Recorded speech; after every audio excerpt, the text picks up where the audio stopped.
Salut à toi, bienvenue sur la page de la pépinière des entrepreneurs. Dans cette vidéo, je t'explique clairement comment est-ce que j'ai fait pour atteindre mes 100 premiers abonnés.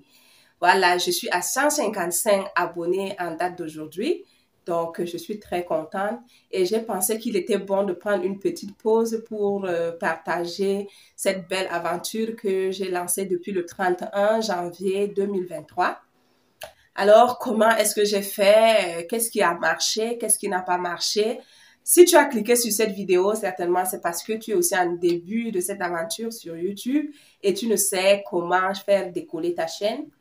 Je ne dis pas que à 155 abonnés, c'est déjà beaucoup, mais je sais plutôt bien si en quelques jours seulement j'ai pu atteindre ce nombre-là parce que je suis dans une thématique plutôt très concurrentielle qui est les finances. Donc, avec tous les grands YouTubeurs qui sont sur cette thématique, vraiment, avoir 155 abonnés au bout de quelques jours seulement, au bout d'environ 28 jours, je trouve que c'est vraiment plutôt bien, un bon départ. Alors, qu'est-ce qui marche, qu'est-ce qui ne marche pas? Alors, ce qui a marché, ma technique à moi que j'ai appliquée, c'est d'abord de partager le lien de ma chaîne dans les groupes WhatsApp où j'étais déjà. Donc, dans les réseaux sociaux, j'ai partagé, bon, en dehors de WhatsApp, vraiment, j'ai pas partagé les liens de la chaîne ailleurs. Donc, j'ai partagé dans mes groupes WhatsApp et j'expliquais ce que je faisais sur ma chaîne. Je crois que c'est ça qui a d'abord fait enregistrer mes premiers abonnés. Alors, le bon point de ce côté-là, c'est que tu enregistres 10, 20, 30 abonnés. Ça fait plaisir de savoir que les gens sont quand même abonnés, même si ils ne sont pas là pour suivre cette chaîne tout le temps. Mais le mauvais point de cette technique, c'est que c'est pas une audience qui vient parce qu'elle est intéressée par ce que tu fais en fait. Donc, c'est peut-être le frère, c'est peut-être la sœur, c'est la grande famille et c'est par respect ou alors par amour que on te donne ce point d'abonné là. Ça fait donc que ton audience te trompe un peu en fait. Donc, tu te dis que tes abonnés, c'est eux qui encouragent ta chaîne alors que ce sont des gens qui se sont juste abonnés pour te faire plaisir. Alors, c'est comme ça que je décolle. J'enregistre, je crois, au début 30 abonnés qui sont des connaissances. Mais je travaille également les mots-clés. Le titre d'abord, je travaille très bien les titres de chaque vidéo que je fais. Donc, j'ai choisi minutieusement les titres et écouté beaucoup de vidéos pour choisir les mots-clés et la description de la vidéo, ainsi de suite. Alors, une fois que j'ai lancé les premières vidéos, j'essayais chaque fois de regarder ce qui marche, ce qui ne marche pas. Donc, au début, les 3 premières semaines, pardon, je faisais sortir une vidéo par semaine. Mais je me suis rendu compte que c'était un peu lent et dans les milliards de vidéos qu'il y a sur YouTube, vraiment, j'ai constaté qu'il serait difficile pour moi de me démarquer. J'ai évolué à 2 vidéos par semaine, 3 vidéos par semaine, en suivant tous les jours les vidéos des youtubeurs à succès. Donc, je suivais comme ça, je crois, environ, vraiment, j'ai tellement écouté de vidéos et jusqu'aujourd'hui, je continue encore à le faire. Donc, j'écoutais les vidéos de tous ceux qui ont réussi dans ma thématique et dans ma zone.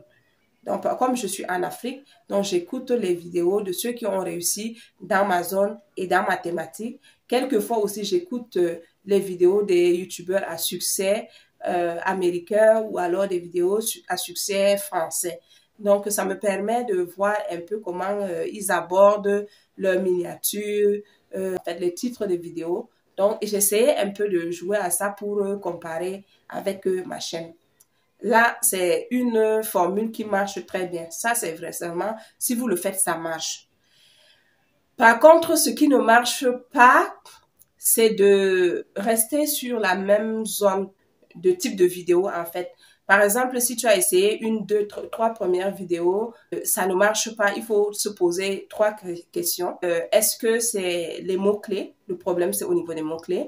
Est-ce que le problème, c'est au niveau de la bannière?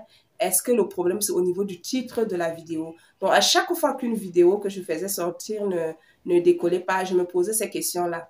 j'allais même plus loin en me demandant est-ce que j'ai pas fait des recherches nécessaires pour apporter à mon audience ce qu'ils attendent de moi. Donc, le faisant chaque fois, c'est ça qui m'a permis à un peu décoller. Et je choisissais aussi, en me basant sur des expériences que j'observais autour de moi, pour pouvoir apporter une solution en proposant des idées de vidéos, par exemple. Donc, vous pouvez vraiment le faire en fonction de la thématique dans laquelle vous vous trouvez. Vous n'avez pas besoin d'aller chercher les idées de vidéos très loin. Vous regardez juste autour de vous ce que les gens attendent et quelle est la solution que vous pouvez leur apporter. C'est comme ça que j'aborde chaque fois, depuis un moment, les vidéos et je pense que ça marche plutôt bien. Je quitte d'à peine 100 vues par vidéo à 500, 600, 700 ces derniers jours et c'est pas mal.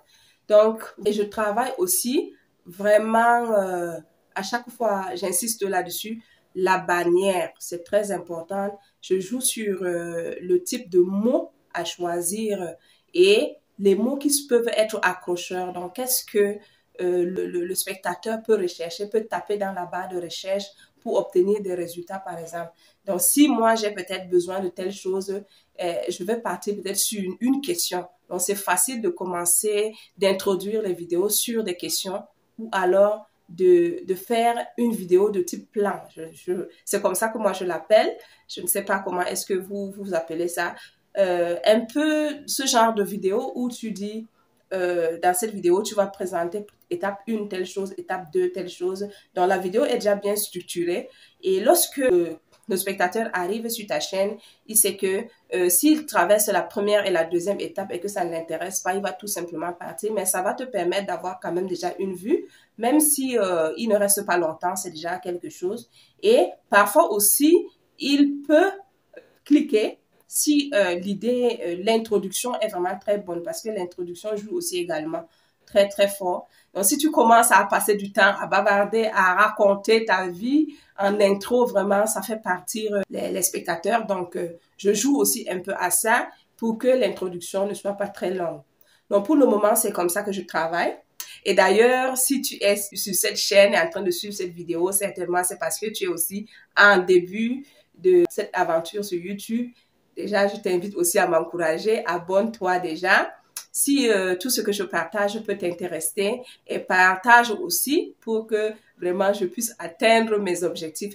Mon objectif pour le moment, c'est atteindre mes 1000 abonnés au plus tard dans 2 mois. Sinon, j'ai fixé un mois pour atteindre mes 1000 abonnés et je me donne à fond.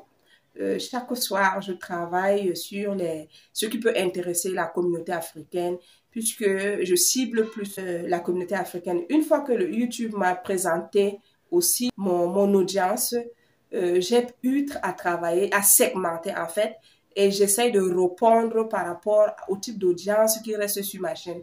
Pareil, je prends un exemple. Mon audience est entre 25 et 35 ans. Donc, je cible, comme ma thématique, c'est l'entrepreneuriat et les business, je cible ce qui peut intéresser tranche d'âge là. Quels sont les types d'investissements qu'ils peuvent rechercher? Qu'est-ce que eux, ils peuvent rechercher comme business et autres? Donc, c'est comme ça que je travaille depuis un moment et je pense que ça évolue plutôt bien. Parce que je le répète encore, si je quitte de 10, 20, 30 vues à 100, 500, 600, 700 vues, bon, vous voyez que c'est pas mal. Donc, voilà un peu comment moi je travaille depuis un moment et l'aventure continue. Je continue d'ailleurs d'apprendre chaque jour. Vous pouvez même déjà me dire en commentaire ce que je peux améliorer et comment est-ce que je peux encore travailler pour mieux évoluer. Donc, je peux dire que mon référencement n'est plutôt pas mal. Je suis à 12% de référencement par YouTube. Je trouve que c'est pas mal. Donc, je vais chercher à améliorer, à travailler davantage. Et n'oubliez pas surtout de suivre les vidéos des YouTubeurs à succès. Là, je le fais tous les jours.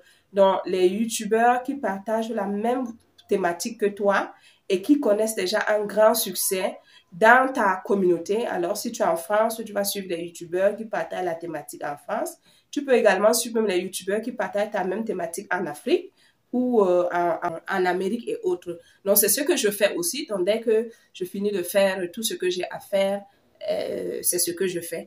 et j'ai un plan de travail. Je travaille rigoureusement dessus. Quand je commence lundi, pour moi, c'est une étape que je dois traverser au fur et à mesure, étape 1, étape 2, qu'est-ce que je fais à la fin de la semaine. Voilà comme ça que je travaille. Et il faut être constant. Donc, tu ne peux pas commencer à sortir une vidéo par semaine, puis ne plus sortir la semaine d'après, ça ne marche pas comme ça. J'ai commencé avec une vidéo, ensuite je suis allée à 2 vidéos par semaine. À la 3e, 4e semaine, ça fait 2, je suis à la 2e semaine où je sors 3 vidéos par semaine. Depuis une semaine déjà, je respecte les heures. Je sors les vidéos tous les soirs autour de 19 heures. Donc ça, c'est ma décision à moi. Je ne sais pas s'il y a une meilleure heure pour sortir les vidéos.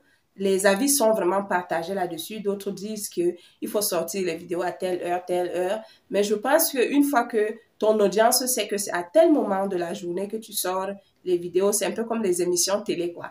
Donc, lorsqu'une émission doit passer à telle heure, je pense que les téléspectateurs répondent toujours présents. Voilà un peu en clair comment est-ce que j'ai travaillé jusqu'ici. Et mes abonnés qui arrivent maintenant, c'est des gens vraiment que je ne connais pas et certainement, c'est peut-être pour m'encourager. D'ailleurs, si tu es encore là, c'est parce que tu veux aussi avoir tes 100 premiers abonnés ou alors tu as déjà dépassé ces 100 abonnés-là. Encourage-moi en t'abonnant et en cliquant sur le bouton j'aime pour que cette belle aventure, nous puissions vraiment atteindre nos objectifs. Voilà un peu en clair comment est-ce que j'ai évolué pour avoir mes 155 abonnés en 29 jours à peu près. Merci d'avoir écouté cette vidéo. À la prochaine.